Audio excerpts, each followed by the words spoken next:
میں یہ عرض کر رہا تھا، دیکھو میرے بھائی، اگر اللہ نے آپ میں کوئی اچھی بات رکھی ہے، کسی نیکی کی توفیق دی ہے، تو اس کا بھی استحضار کرنا چاہیے۔ استحضار کا مطلب اس کے بارے میں ہمیں سوچنا چاہیے، اس کی ہم قدر کریں،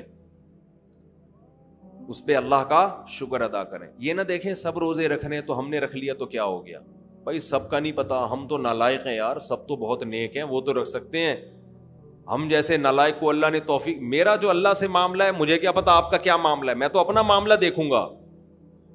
تو ہمارے نبی اپنے آپ کو موٹیویٹ کیسے کرتے تھے؟ رہب الظما، پیاس چلی گئی، وابتلت العروق، رگیں تر ہو گئیں، وثبت الاجر انشاء اللہ، اور اللہ نے چاہا تو اجر ہمارے اعمال میں لکھ دیا گیا، اجر لکھ دیا گیا ہے۔ تو اس سے انسان کو اگلے دن دوبارہ روزہ رکھنے کا حوصلہ ملتا ہے۔ اور گناہ میں الٹا، تھوڑی دیر کی لذت، یہاں سے بات شروع ہوئی تھی کہ جوانی میں بھی یہ لذتیں اگر آپ نے کنٹرول نہیں کیا نا تو بڑھاپے میں یہ لذتیں بڑھیں گی، مگر گناہ کرنے کی طاقت کیا ہو جائے گی؟ ختم۔ تو حسرت، افسوس، ٹینشن والی زندگی۔ تو اس لیے جوانی میں اپنے آپ کو نیکی کا عادی بنا لو، اس سے بڑھاپا بڑا خاندانی گزرے گا، اللہ اللہ کی بڑھاپے میں توفیق ملے گی۔ جوانی میں تسبیح کی عادت ڈال لو، سمجھتے ہو؟ نہیں آ رہی سمجھ میں؟ جوانی میں کیا عادت ڈال لو؟ تسبیح کی۔ نبی صلی اللہ علیہ وسلم نے فرمایا، صحیح بخاری کی آخری حدیث، کلیمتانی خفیفتانی علی اللسانی ثقیلتانی فی المیزان حبیبتانی الی الرحمن سبحان اللہ وبحمدہ سبحان اللہ العظیم۔ دو کلمات زبان پہ بہت ہلکے، ترازو میں بہت بھاری، اور رحمان کو بہت محبوب۔ ایک سبحان اللہ وبحمدہ، دوسرا سبحان اللہ العظیم۔ یہ آپ نے اگر جوانی میں اپنے آپ کو ذکر کا عادی بنا دیا، بڑھاپا بڑا اچھا گزرے گا۔ ہماری مسجد میں ایک بزرگ ہیں، پابندی سے تراویح پڑھتے ہیں، آج فجر میں پتا چلا کہ روزانہ 20 پارے تلاوت کا معمول ہے۔ میرا خیال ہے 70 سال عمر تو ہوگی، 70 سال میں روزانہ کتنے پارے پڑھ رہے ہیں؟ 20۔ کیا یہ عادت انہوں نے بڑھاپے میں ڈالی ہے؟ بڑھاپے میں اتنی ہمت نہیں ہوتی، یہ عادت کب سے پڑی ہوئی ہوتی ہے؟ جوانی میں روز 20 نہیں پڑھتے ہوں گے، 2 پڑھتے ہوں گے، 3 پڑھتے ہوں گے، لیکن جیسے جیسے عمر بڑھ رہی ہے وہ تعداد کم ہونے کے بجائے بولو وہ شوق بڑھتا چلا جا رہا ہے۔ عین ممکن ہے کچھ دنوں کے بعد یا چند سالوں کے بعد صحت اجازت نہ دے، عین ممکن ہے، لیکن شوق تلاوت کا کم ہونے کے بجائے بڑھے گا، اور اللہ اجر کس پہ لکھے گا؟ شوق پہ۔ حدیث میں آتا ہے کسی کا کوئی معمول تھا، صحت خراب ہونے کی وجہ سے معمول چھوٹ گیا تو اللہ اس کے اعمال میں وہ نیکی لکھتے رہتے ہیں۔ جیسے کسی نے ہمیشہ رمضان میں روزے رکھے ہوں، بڑھاپا آ گیا، شوگر، بیماریوں کی وجہ سے روزہ نہیں رکھ پا رہا، تو اب یہ تھوڑی کہ اللہ اس کا اجر ضائع کریں گے، اللہ کہیں گے تو نے ہمیشہ رکھے ہیں، اب مجبور ہے تو میں تیرے اعمال میں روزے لکھتا چلا جاؤں گا میں۔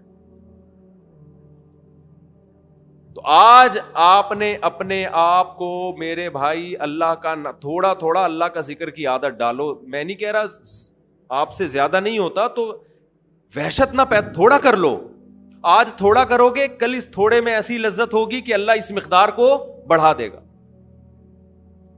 حدیث میں آتا ہے سبحان اللہ والحمد للہ ولا الہ الا اللہ واللہ اکبر، یہ کلمات احب الی اللہ مما طلعت الشمس او کما قال صلی اللہ علیہ وسلم۔ سورج جن چیزوں پہ طلوع ہوتا ہے، ظاہر ہے سورج تو پوری دنیا پہ طلوع ہوتا ہے، ان تمام چیزوں میں اللہ کو سب سے زیادہ محبوب یہ کلمات ہیں۔ اور دیکھو اس میں اللہ کا کوئی فائدہ نہیں ہے، اللہ کی آپ حمد و ثنا کریں، اللہ کا کوئی فائدہ نہیں ہے۔ اللہ یہ چاہتے ہیں میرے بندے اپنی زبان سے میرا نام لیا کریں، اللہ کو اس بات کی خوشی ہوتی ہے۔ ہمارے حضرت ایک شعر پڑھا کرتے تھے, یہ جو اہل اللہ ہوتے ہیں نا, ان کو ذکر کی بڑی عادت پڑ جاتی ہے, بار بار اللہ کا نام لیتے لیتے نا, شروع میں تو انسان کو عادت نہیں ہوتی, جب نام لیتا ہے اور بار بار ذکر, تو پھر اس کا ٹائم اللہ کے ذکر کے بغیر پاس نہیں ہوتا, پھر اس کو ایک کمی محسوس ہوتی ہے. کسی کو چائے کی عادت پڑ جائے, چرس کی عادت پڑ جائے, سگریٹ کی عادت پڑ جائے, نہیں ملے تو تڑپتا ہے نا. تو جس کو ذکر کی عادت پڑتی ہے نا, اس کو جب ذکر کا ٹائم نہ ملے تو اس کا دل پریشان ہوتا ہے, اس کو اللہ کے نام میں ایک چسکا آنے لگتا ہے. لیکن یہ پہلے دن نہیں ہوگا, عادت ڈالنی پڑے گی. تو روز آنا اس کا معمول بنا لیں, 100 دفعہ صبح 100 دفعہ شام تسبیح کا معمول بنا لیں. اس سے کیا ہوگا, ابھی شاید دل نہ لگے آپ کا, لیکن جیسے جیسے عمر بڑھے گی اللہ کے نام کا چسکا لگنا شروع ہو جائے. بڑھاپا بہت اچھا گزرے گا, اللہ کو یاد کر کے گزرے گا. کھوپڑی شریف میں بات آ رہی ہے کہ نہیں آ رہی؟ اور اگر ہر وقت دنیا کے تذکرے کرتے رہے نا, ہر وقت ویڈیو گیم لے کے بیٹھے ہوئے, پب جی کھیل رہے ہیں, سانپ والا, اب تو سانپ والا ختم ہو گیا, اب آ رہا ہے سانپ والا, نوکیا میں آتا تھا, سانپ لمبا ہوتا جا رہا ہے, اس کو پتہ نہیں فضول ٹائم ویسٹ کر رہے ہو. ہم پریشان ہوتے ہیں یار, ہمارے پاس کاموں کو نمٹانے کا ٹائم نہیں ملتا. ہم تو چاہ رہے کاش یہ دن 24 گھنٹے کے بجائے 48 گھنٹے کا ہو جائے. اور لوگ کیا کر رہے ہیں کہ وہ باقاعدہ ارادہ کر کے ضائع کر رہے ہیں ٹائم. ہمارے تو کام نہیں نمٹتے, جب ہم رات کو سونے کے لیے لیٹتے ہیں تو کہتے ہیں یار آج کا دن بھی گزر گیا اور کام ویسے کے ویسے ہی. اور ادھر باقاعدہ ارادہ کر کے جو ہے نا ٹائم ضائع کیا جا رہا ہے کہ چلو ٹائم ویسٹ کرتے ہیں.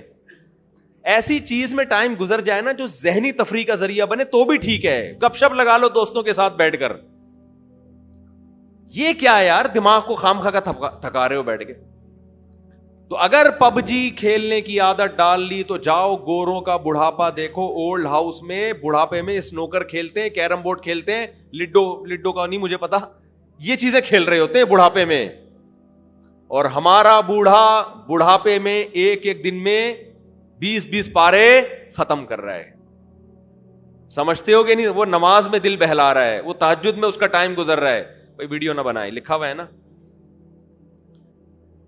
تو یہ کیسی عجیب بات ہے. آپ جائیں وہاں, ایک صاحب نے مجھے کہا کہ میں نے یورپ میں بڈھی عورتوں کو دیکھا, بڈھی عورتیں 5-6 بڈھی عورتیں بیٹھی ہوئی اور جوا کھیل رہی ہیں, تاش کھیل رہی ہیں.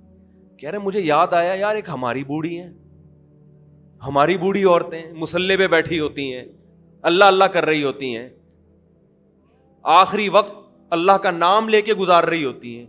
اور ایک ہی بڑھیاں ہیں اور کیا کھیل رہی ہیں, تاش کے پتے. اچھا لگتے ہیں بڑھاپے میں یہ. ہمارے بوڑھے کو دیکھو, آدمی کا دل چاہتا ہے اس سے دعا کروائے کہ بابا جی میرے بھی سر پہ ہاتھ رکھ لو. جو تاش کھیل رہی ہو بیٹھ کے اس بڈھی سے دل چاہے گا؟ اسے تو آدمی نصیحت کرے گا کچھ اور کر لے. تھوڑے دنوں میں اتنا راشا آئے گا نا ہاتھوں میں تھوڑے دنوں میں کہ ایک پتے کے بجائے 2 گر رہے ہوں گے, 2 پتے ایک ساتھ گر رہے ہوں گے. تو اس لیے کارآمد بنا لو, کچھ تھوڑا بہت اللہ کا نام لے لیا کرو. تمام دوائیں بچوں کی پہنچ سے دور رکھو.